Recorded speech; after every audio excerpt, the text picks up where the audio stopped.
Now, the way an organization rewards its employees is critical to the overall productivity and success of the business. The South African Reward Association says, as a result, reward management must link directly to the changing needs of the organization to ensure that employees are suitably aligned. Mclachlan is Executive Committee member at SARA and joins us now for this discussion. Claire, thanks so much for your time today. One would think this is a no-brainer, right? Just make sure that your people are happy in your organization and you'll have productivity. How are organizations getting it wrong? Well, many of the reward practices, and when we talk about reward, we talk about total reward. Yeah. So it's not just the money we pay you. It's about the whole package as an employee. Many of those practices were really designed in an industrial era, and they're not applicable to the changing workforce. Jacques was just talking about how the branch network is changing. Yeah. The functions are changing.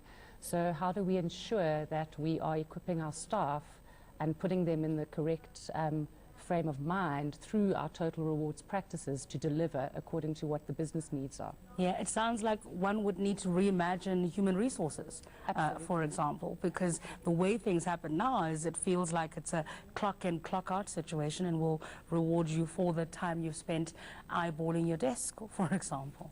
Yeah, it's definitely changed. So previously it used to be you make widgets, 10 widgets, you know exactly if you're doing well or not. Now we're asking a lot more of employees.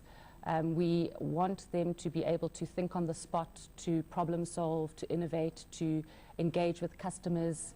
A lot of the roles are changing. So we were talking about, let machines do the work that people can't do. Yeah. So how do we ensure that people are equipped to do that?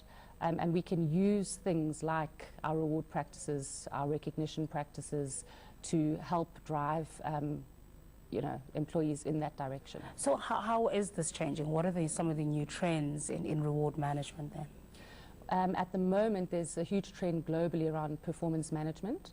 So where we see in the traditional performance management approach, it was typically you set goals at the beginning of the year, you kind of don't talk to anyone, at the end of the year you judged.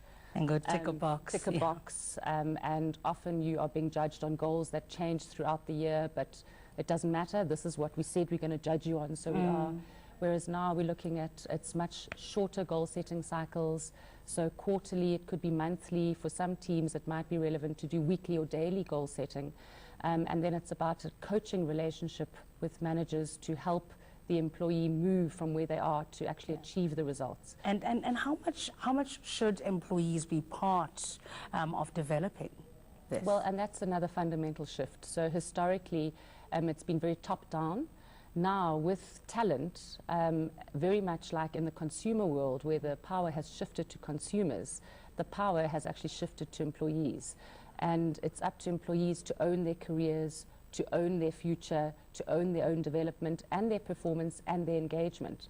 The organization can put in place things that support them and enable that, but ultimately we're looking at owning that, and then there's a shared responsibility. Okay, within the organization, who drives it? Does it have to be embraced by the board, the executive management, so that it trickles down? Or how would you approach it? Everything starts with leadership. It's what I like to refer to from Sen Delaney, a consultancy in the States, called the shadow of leadership.